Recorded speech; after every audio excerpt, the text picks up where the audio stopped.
Hello student, आप सभी का एक्सीलेंस क्लासेस की इस ऑनलाइन वीडियो में स्वागत है। आज का चैप्टर है इनवर्स ट्रिग्नोमेट्रिक फंक्शन। तो सबसे पहले जो इस वीडियो को देख रहे हैं उस वीडियो को पॉज करके कॉपी कलम लेके बैठ जाए, क्योंकि यदि आपको इंपोर्टेंट जो पॉइंट लगेंगे उसको आप लोग लिख लीजिएगा।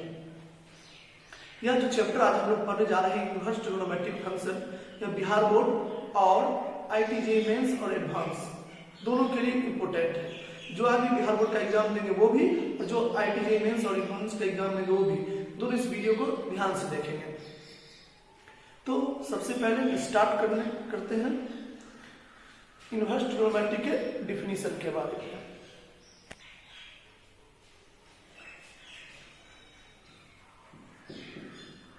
इनवर्स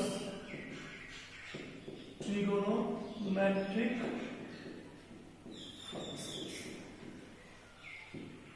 ये आपका चैप्टर का नाम है। बिहार बोर्ड में 12 में ये दूसरा चैप्टर है।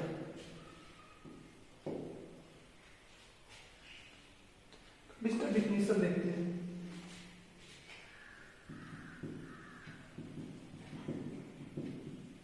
डिफिनीशन ऑफ इनवर्स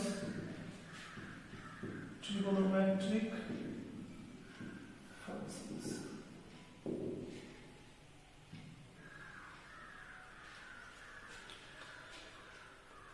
अब देखिए, ट्रिगोनोमेट्रिक जो रेशियो है उसके बारे में हम लोग पढ़े हैं। 6 ट्रिगोनोमेट्रिक रेशियो होते हैं: sine theta, cos theta, tan theta, cot theta, sec theta, cosec theta. तो ये 6 जो ट्रिगोनोमेट्रिक फंक्शन होते हैं उसका इनवर्स क्या होगा? 6 ट्रिगोनोमेट्रिक जो रेशियो है या फंक्शन कहेंगे उसका इनवर्स क्या होगा, तो देखते हैं।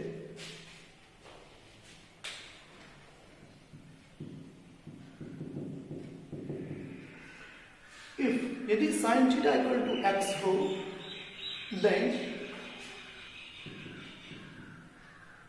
यहां से निकल के आता है, ये उधर चला जाता है, तो यहां से होता है theta equal to sine inverse X, where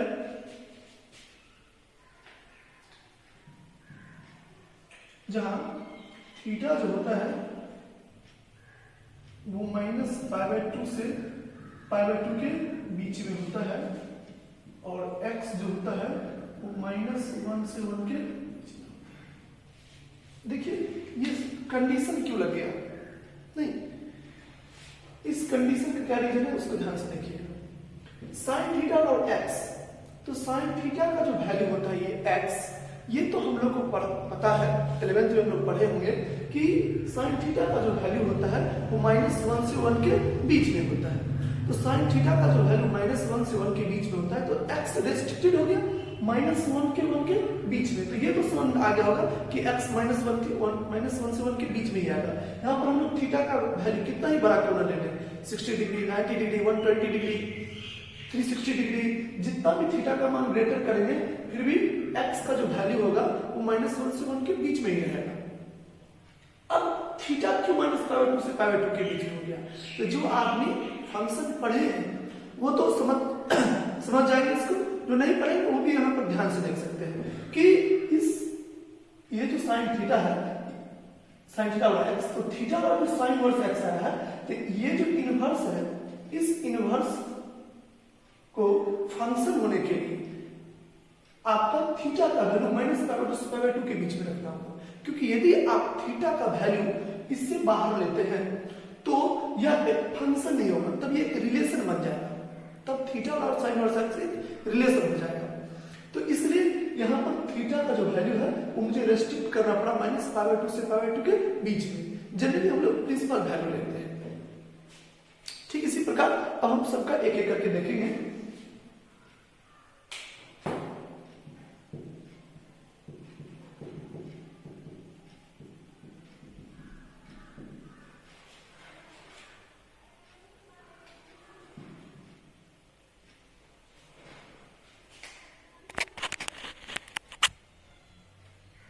देखिए मैंने यह सब लिख दिया है।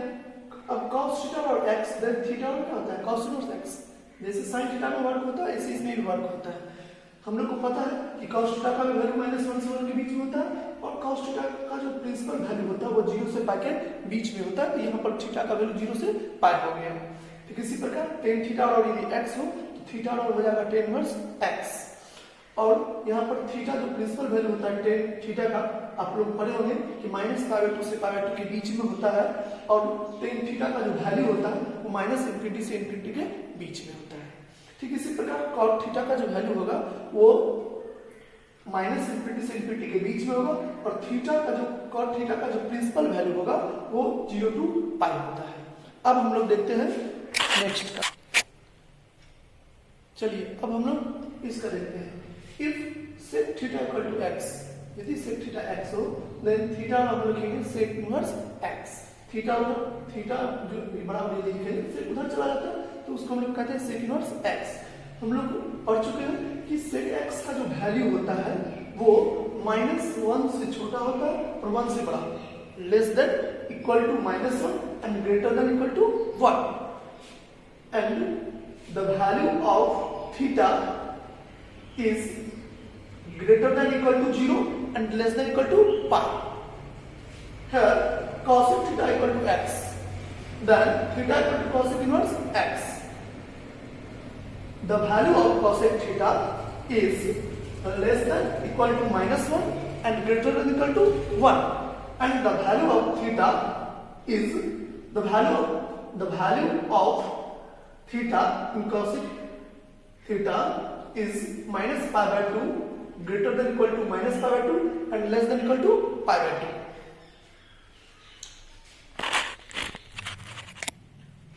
अब हम लोग कुछ नोटेशन को देखेंगे। अर्क साइन एक्स, ये कैपिटल ए यूज किया हुआ हो और अर्क साइन एक्स लिखा हुआ हो तो वो डिनोट करता है साइन इनवर्स एक्स को ही, बट वहां पर जो थीटा का जो वैल्यू होगा मतलब साइन इनवर्स एक्स का जो वैल्यू होगा वो जनरल वैल्यू लेंगे। मतलब यहाँ पर अब थीटा का वैल्यू कुछ भी लेने के लिए इंडिपेंडेंट है, बट ध्यान रखना है कि यहाँ पर जो साइन इनवर्स एक्स होगा या तब फंक्शन ही रह जाएगा, क्योंकि आप यदि जनरल वैल्यू ले रहे हैं तो वह साइन इनवर्स एक्स एक रिलेशन बन जाएगा, जो कि मैं आपको पहले भी बता चुका हूँ। और ठीक इसी प्रकार अब देखिए जब स्मॉल ए का यूज किया हुआ हो तो अर्क साइन एक्स भी डिनोट करता है साइन इनवर्स एक्स को ही, लेकिन यहाँ पर जो वैल्यू लेंगे वो प्रिंसिपल वैल्यू लेंगे। तो जब प्रिंसिपल वैल्यू लेंगे तो यह एक रिलेशन को डिनोट करेगा, सॉरी फंक्शन को डिनोट करेगा, और जब जनरल वैल्यू लेंगे तो यह एक रिलेशन को डिनोट करेगा। समझ गए आप लोग? अब हम लोग देखते हैं प्रिंसिपल वैल्यू के बारे में। तो प्रिंसिपल वैल्यू क्या है थोड़ा इसको समझ लीजिए। ये जो टॉपिक है प्रिंसिपल वैल्यू, ये आपका 11th का ही टॉपिक है, ये आपको ट्रिगोनोमेट्री में पढ़ना था, फिर भी मैं आपको थोड़ा सा यहाँ डिवीजन करा देता हूँ ताकि आपको कोई प्रॉब्लम ना हो। चलिए इसे देखते हैं। प्रिंसिपल वैल्यू का मतलब होता है numerically smallest angle is known as the principal value. जो न्यूमेरिकली स्मॉलेस्ट एंगल होगा वही प्रिंसिपल वैल्यू कहलाएगा। थोड़ा सा इसको अच्छे से समझ लेते हैं, क्योंकि ये एक ऐसा टॉपिक है जिसमें ज्यादातर स्टूडेंट को कंफ्यूजन हो जाता है प्रिंसिपल वैल्यू निकालने में। तो आज मैं आपको ऐसे समझाऊंगा कि आपको कभी भी प्रिंसिपल वैल्यू में कभी भी कोई कंफ्यूजन नहीं रह जाएगा। सबसे पहले समझते हैं कि प्रिंसिपल वैल्यू क्या है। तो प्रिंसिपल वैल्यू का मतलब होता है कि स्मॉलेस्ट, न्यूमेरिकली स्मॉलेस्ट एंगल। आप जो स्मॉलेस्ट एंगल होगा, जो सबसे छोटा एंगल होगा वही लेंगे। अब देखिए क्या है, हम लोग जानते हैं कि साइन थीटा का जो वैल्यू है, हम लोग जो वैल्यू पढ़ते हैं जैसे साइन 0 0, साइन 30 1/2, तो हम लोग जो पढ़ते हैं साइन 30 1/2, क्या 30 डिग्री पर ही 1/2 होता है साइन थीटा का वैल्यू?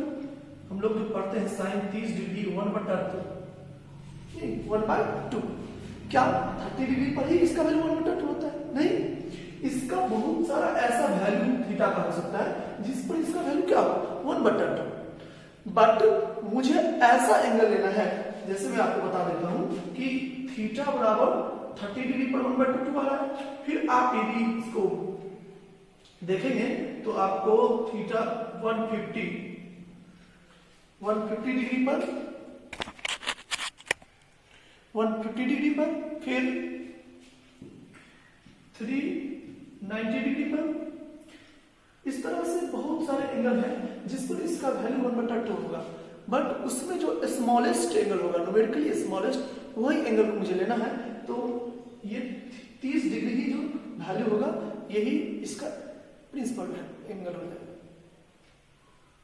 समझ गए? तो अब जब प्लस में दिया हुआ रहता है तो ये जनरली निकालना आसान होता है, क्योंकि हम लोग फर्स्ट क्वाड्रेंट में ले लेते हैं तो सॉल्व हो जाता है। लेकिन जब माइनस आ जाता है तो थोड़ा सा कंफ्यूजन हो जाता है, तो उसको हम लोग देखते हैं। तो सबसे पहले हम लोग क्या करते हैं, क्वाड्रेंट बनाते हैं।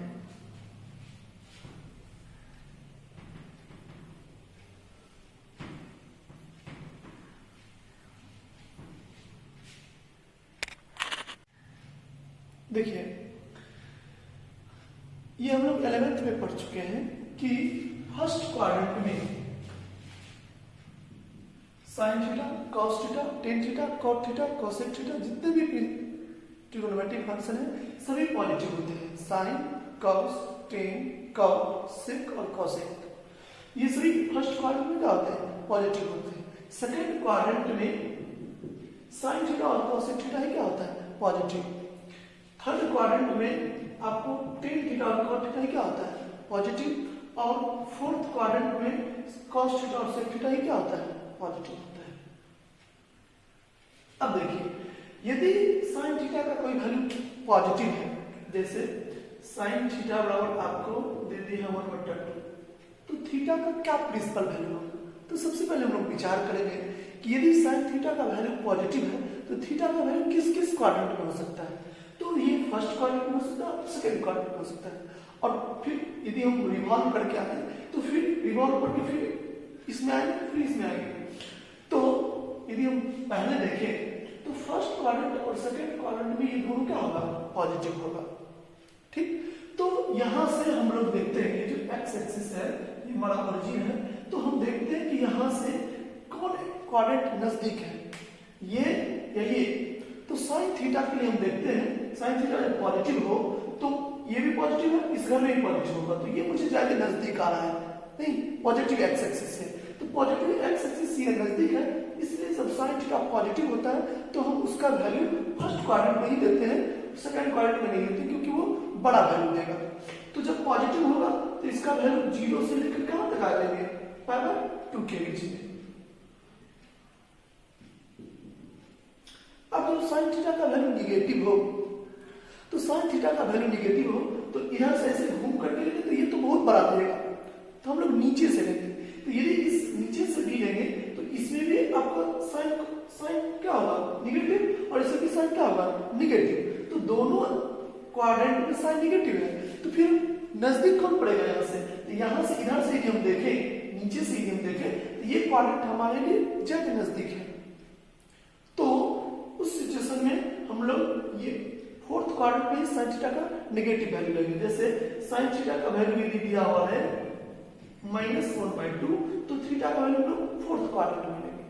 तो फोर्थ क्वाड्रेंट कहां से कहां तक होगा, तो 0 से लेकर और नीचे जा रहे हैं, तो नीचे जब भी हम लोग एंगल मेजर करते हैं तो निगेटिव में लेते हैं, ये 0 से कहां तक लेंगे, -π/2 तक।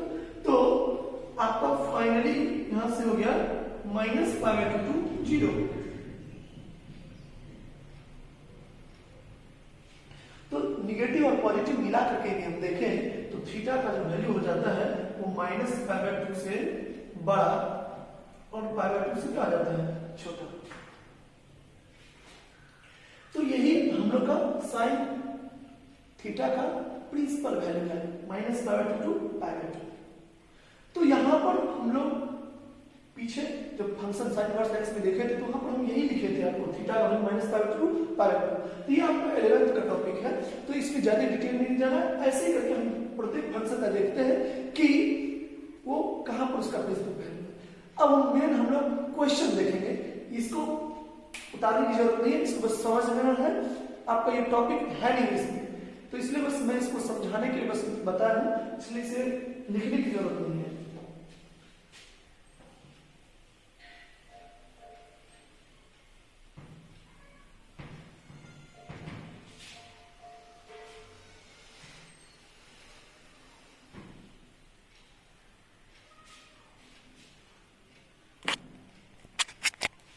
अब हम लोग क्वेश्चन देखेंगे कि जब प्रिंसिपल वैल्यू निकालने के लिए दिया हुआ रहेगा तो उसे कैसे बनाएंगे। तो आप 3 पॉइंट को बस ध्यान में रखिएगा, तो आपको कभी कोई प्रॉब्लम नहीं होगा। बस 3 पॉइंट ध्यान में रखना है। कौन कौन? तो पहला पॉइंट ये ध्यान में रखना है कि साइन थीटा का जो भी आपका जिसका भी आपका प्रिंसिपल वैल्यू निकाला हो उसे पहले हम लोग पॉजिटिव बना देंगे। यदि पॉजिटिव है तो बस बहुत ही अच्छी बात, यदि पॉजिटिव नहीं दिया हुआ है, यदि निगेटिव दिया हुआ है तो सबसे पहले हम उसे पॉजिटिव मान लेंगे। फिर देखेंगे कि हम लोग किस क्वाड्रेंट में है, फिर क्या देखेंगे किस क्वाड्रेंट में है, और फाइनली हम लोग आंसर ज्ञात करेंगे। तो ये जो क्वाड्रेंट में बना रहा हूं वो आपके लिए सबसे ज्यादा इंपॉर्टेंट है। यदि आपका थीटा का जो वैल्यू है यदि वो फर्स्ट क्वाड्रेंट में है तो आप थीटा बराबर लिखिएगा अल्फा, थीटा बराबर लिखिएगा अल्फा। मैं अल्फा क्या है मैं समझा रहा हूं, यहाँ पर थीटा बराबर लिखिएगा पाई माइनस अल्फा, यहाँ थीटा बराबर लिखना है माइनस पाई माइनस अल्फा, और यहाँ थीटा बराबर लिखना है माइनस अल्फा। ये सभी के लिए फाइनल कंक्लूजन निकला है। ये जो मैं लिखा हूं ये फाइनल कंक्लूजन है सबके लिए, सब साइन के लिए cos tan cot cosec कुछ भी दिया हुआ रहेगा इसके लिए फाइनल कंक्लूजन है। एक क्वेश्चन से इसे देखते हैं तो ज्यादा आपको अच्छे से समझ आएगा। मैं यहाँ पर क्वेश्चन करता हूं, आपका एग्जाम्पल है if sine theta equal to minus √3/2 then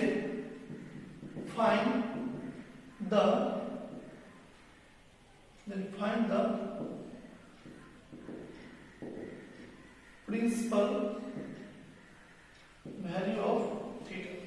ठीक, ये आपका क्वेश्चन है कि if sine theta equal to minus √3/2 then find the principal value of theta. तो मैं आपको बताया था कि यदि पॉजिटिव दिया हुआ है तब तो ठीक है, यदि पॉजिटिव नहीं दिया हुआ हो उसे पॉजिटिव करते हैं। तो हम लोग मान लेंगे यहां पर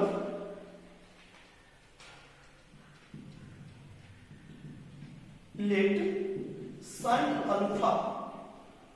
अल्फा बराबर मान लेंगे √3/2 से पॉजिटिव बना लेंगे। क्या बना लेंगे पॉजिटिव। और साइन अल्फा अब जो पॉजिटिव दिया हुआ है तो अल्फा का वैल्यू आप बहुत आसानी से निकाल सकते हैं। जो आप लोग 10वां में याद किए थे बस वही वैल्यू यूज कर लेना है। तो यहां से अल्फा का वैल्यू हो जाएगा, अल्फा का क्या वैल्यू हो जाएगा तो हम लोग याद किए हैं ये 60 डिग्री का मान है तो ये सिर्फ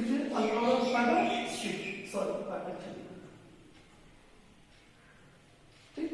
अब ये थीटा का वैल्यू क्या आ गया और अल्फा का वैल्यू आ गया 3।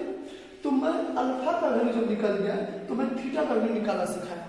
तो सबसे पहले ये ध्यान रखना है कि किस क्वाड्रेंट में जाएगा। मैं ये बताया था सबसे पहला पॉइंट याद कीजिए, मैं 3 पॉइंट बताया था।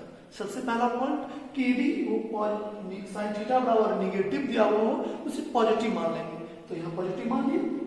सेकेंड पॉइंट ये है कि क्वाड्रेंट देखेंगे कि किस क्वाड्रेंट में है। तो किस क्वाड्रेंट में साइन थीटा का वैल्यू निगेटिव इस घर में भी होता है इस घर में भी होता है, दोनों में होता है। यदि साइन थीटा का वैल्यू निगेटिव दोनों में होता है तो नजदीक कौन है ये, तो यही लगे। तो थीटा का वैल्यू क्या लिखेंगे तो थीटा बराबर हो गया माइनस अल्फा, अल्फा कितना √3, तो थीटा बराबर हो गया माइनस √3। यही हो गया इसका प्रिंसिपल वैल्यू। नहीं तो थीटा का hence principal value of theta is minus √3। ये हो गया आपका थीटा का प्रिंसिपल वैल्यू। थीटा यदि माइनस √3/2 हो तो प्रिंसिपल वैल्यू थीटा क्या हो जाएगा -√3। तो उम्मीद करते हैं सर अच्छे से सीख गया होंगे। फिर से एक बार देख लेते हैं, यदि किसी का प्रिंसिपल वैल्यू निकालना हो साइन थीटा का। अब हम लोग मेन जो आप लोग का एग्जाम जो क्वेश्चन है आप लोग के बुक में वो साइन इनवर्स का है, बट मैं पहले आपको साइन थीटा का इसलिए बता देता हूं ताकि ये आपको वहां पर यूज होने वाला है। तो सबसे पहले इसका यदि हम सीख लेंगे तो उसका साइन इनवर्स थीटा का निकालना बिल्कुल आसान हो जाएगा, साइन इनवर्स एक्स का निकालना बिल्कुल आसान हो जाएगा। तो सबसे पहले देखते हैं कि जो भी वैल्यू दिया हुआ है साइन थीटा और यदि निगेटिव दिया हुआ है तो उसे हम लोग पॉजिटिव बना लेंगे और अल्फा का वैल्यू फाइंड कर लेंगे और फिर देखेंगे कि किस क्वाड्रेंट में है उसके हिसाब से थीटा का वैल्यू निकाल लेंगे। वही थीटा हमारा क्या हो जाएगा प्रिंसिपल वैल्यू। अब हम लोग प्रिंसिपल वैल्यू देखेंगे इनवर्स फंक्शन का। नहीं इतना हम लोग जो पिछले क्वेश्चन किए थे उसमें साइन थीटा का दिया होता, इसमें कॉस इनवर्स है, ऐसी साइन इनवर्स रहेगा, टेन इनवर्स रहेगा और उसका प्रिंसिपल वैल्यू निकालने के लिए देगा तो कैसे फाइंड करेंगे। ये आपका मेन क्वेश्चन है, ये आपको बिहार बोर्ड में 12 में आपको ऑब्जेक्टिव इस पर पूछा जाता है, सर क्वेश्चन में भी देख सकते हैं, इस पर आपको बहुत सारा ऑब्जेक्टिव मिल जाएगा, कम से कम 2-3 ऐसे प्रत्येक ईयर पूछा जाता है। तो इसको अच्छे से समझ लीजिए, तो सभी आदमी का बोर्ड में कोई प्रॉब्लम ऑब्जेक्टिव में तो नहीं है होगा। तो ध्यान से देखेंगे इसको। मैं आपको बताया था कि सबसे पहले उसमें क्या किया था, इसको पॉजिटिव माने थे, इसमें इसको ये जो है इसका वैल्यू पहले हम थीटा मान लेते हैं। तो लेते थीटा बराबर cos इनवर्स -1/2, इसको हम थीटा मान लिए, क्योंकि ये जो वैल्यू देगा वो तो कोई थीटा ही देगा ना, इसका जो वैल्यू निकल के आएगा वो तो क्या आएगा, कोई थीटा ही आएगा। तो उसको मान लीजिए थीटा और cos इनवर्स -1/2। तो जो इनवर्स के डिफिनीशन था उसके हिसाब से cos इधर आ जाएगा, तो cos थीटा और कितना हो जाएगा, cos थीटा और -1/2। अब देखिए ये आपका पिछले वाला क्वेश्चन बन गया। पिछले वाले क्वेश्चन में क्या था, sin थीटा और -√3/2, ऐसे ही हो गया cos थीटा और -1/2। अब इसका प्रिंसिपल वैल्यू फाइंड कर लेंगे। तो इसका प्रिंसिपल वैल्यू क्या होगा, तो इसका प्रिंसिपल वैल्यू होगा के लिए सबसे पहले हम क्या करते हैं, याद करो, एक अल्फा मानते हैं, तो लेट मान लेंगे कि cos अल्फा बराबर 1/2, पॉजिटिव मान लेते हैं। अब पॉजिटिव कब होगा 1/2, ये तो सबको आदमी को पता होता है, ये 1/2 जो होता है वो कितना डिग्री पर होता है, 60 डिग्री पर। तो 60 डिग्री को क्या लिखते हैं हम लोग, π/3। अब अल्फा निकल गया। अब ये cos क्या है, निगेटिव। तो थोड़ा सा याद करें, इसमें हम लोग लिखते थे थीटा और माइनस अल्फा, इसमें लिखते थे थीटा और पाई माइनस अल्फा, इसमें लिखते थे थीटा और माइनस पाई माइनस अल्फा और थीटा और माइनस अल्फा लिखते थे। अब देखिए तो cos निगेटिव है, यहाँ पर मूल जो क्वेश्चन है हमारा उसमें cos निगेटिव है ना, तो cos यदि निगेटिव है, मुझे तो cos थीटा और -1/2 का निकालना है ना, तो cos निगेटिव है, तो cos निगेटिव किस किस घर में, तो cos निगेटिव होता है आप लोग सेकंड क्वाड्रेंट में और थर्ड क्वाड्रेंट में, सेकंड और थर्ड दोनों में होता है। तो सेकंड और थर्ड यदि देखें, ये इंपॉर्टेंट पॉइंट है, इसको थोड़ा सा ध्यान में रखना है। तो यहां से यदि देखें तो ये दूरी और यहां से ये दूरी दोनों समान हो जाता है। तो क्वेश्चन है कि यदि दोनों तरफ से ये सेम हो जाए तो हम लोग क्या करेंगे, तो ध्यान देते हैं इस पर। चलिए, तो हम बता रहे थे कि थीटा का जो वैल्यू इधर यदि हम निगेटिव लेते हैं, जब cos थीटा निगेटिव दिया हुआ है, तो cos थीटा जो निगेटिव होता है वो आपको सेकंड क्वाड्रेंट में भी होता है और थर्ड क्वाड्रेंट में भी होता है। तो इधर से लेंगे तो इसकी डिस्टेंस, इधर से लेंगे इसका, दोनों का डिस्टेंस सेम होता है। तो दोनों से नजदीक आ रहा है, दोनों से सेम दूरी पर है, तो किधर से लेंगे, तो रूल है, जो प्रिंसिपल वैल्यू का निकालने का रूल है कि यदि थीटा दोनों तरफ से सेम दूरी पर हो तो जो पॉजिटिव रहेगा उधर ही लेंगे। तो इधर थीटा पॉजिटिव आ रहा है तो हम लोग सेकंड क्वाड्रेंट में इसका वैल्यू लेंगे, और ये हो जाएगा आपका थीटा बराबर पाई माइनस अल्फा, ये हो जाएगा π/3, 3 पाई माइनस पाई हो जाएगा 2 π/3। ये हो गया प्रिंसिपल वैल्यू। इसको थोड़ा सा आपको मैं एक बार अच्छे से समझा देता हूं कि cos थीटा में ऐसा क्यों हो गया, नहीं, क्योंकि ये cos थीटा में ही थोड़ा सा प्रॉब्लम होता है, cos थीटा में और sec थीटा में प्रॉब्लम हुआ, तो आप उसको प्रिंसिपल वैल्यू से याद कर सकते हैं। प्रिंसिपल वैल्यू में cos थीटा को क्या लिखा हूं, जो आदमी फर्स्ट पेज में मैं लिखा था, तो वहां से आप देख सकते हैं कि इसका मैं वैल्यू लिखा था 0 से लेकर के, cos थीटा का प्रिंसिपल वैल्यू 0 से लेकर के कहां तक, पाई तक लिखा था, 0 से लेकर कहां तक लिखा था, पाई तक। तो थीटा का जो वैल्यू 0 से लेकर पाई तक है, इसका रीजन क्या है, क्योंकि आप देखेंगे इसको अच्छे से देखें तो cos थीटा निगेटिव इसमें भी और इसमें भी, तो cos थीटा निगेटिव इसमें भी, तो इधर से इसका डिस्टेंस और इसका डिस्टेंस है, यदि पॉजिटिव है, यदि cos थीटा पॉजिटिव है तो फर्स्ट क्वाड्रेंट में लेंगे, तो किसी का भी पॉजिटिव है तो फर्स्ट क्वाड्रेंट में जाएगा क्योंकि वहां से नजदीक आता है। तो पॉजिटिव आएगा तो इसमें लेंगे, तो 0 2 हो गया आपका π/2, 0 2 π/2। जब निगेटिव रहेगा तो निगेटिव इस घर में, इस घर में, तो ये बता दिए कि जब दोनों तरफ से दूरी सेम हो तो पॉजिटिव लेंगे, और पॉजिटिव जब लेंगे तो सेकंड क्वाड्रेंट में लेंगे, और सेकंड क्वाड्रेंट में लेंगे तो सेकंड क्वाड्रेंट में थीटा क्या हो जाएगा, π/2 से लेकर कहां तक, पाई तक। तो दोनों को यदि मिला के देखें तो थीटा क्या हो जाएगा, 0 से लेकर कहां तक, पाई तक। तो निगेटिव पॉजिटिव दोनों पर इसका प्रिंसिपल वैल्यू क्या आ जाएगा, 0 to पाई। तो इसलिए प्रिंसिपल वैल्यू थोड़ा सा यदि दिमाग में आप रखेंगे तो आपको ये निकालने में कोई प्रॉब्लम नहीं होगा। समझ रहे? फिर भी यदि किसी को कोई प्रॉब्लम है तो आप हमें कमेंट कर सकते हैं, मैं उसका आंसर दूंगा। अब इसके आधार पर आप लोगों को जो आदमी एनसीईआरटी बनाते हैं, तो एनसीईआरटी का बुक है आप लोगों का 2.1, तो एक्सरसाइज 2.1 आप सभी को बन जाएगा। तो सभी आदमी घर पे उसे बनाइएगा, और जिसको कोई भी प्रॉब्लम होगा मुझे कमेंट कीजिएगा इनबॉक्स में, मैं उसका आंसर दूंगा। ठीक है, धन्यवाद।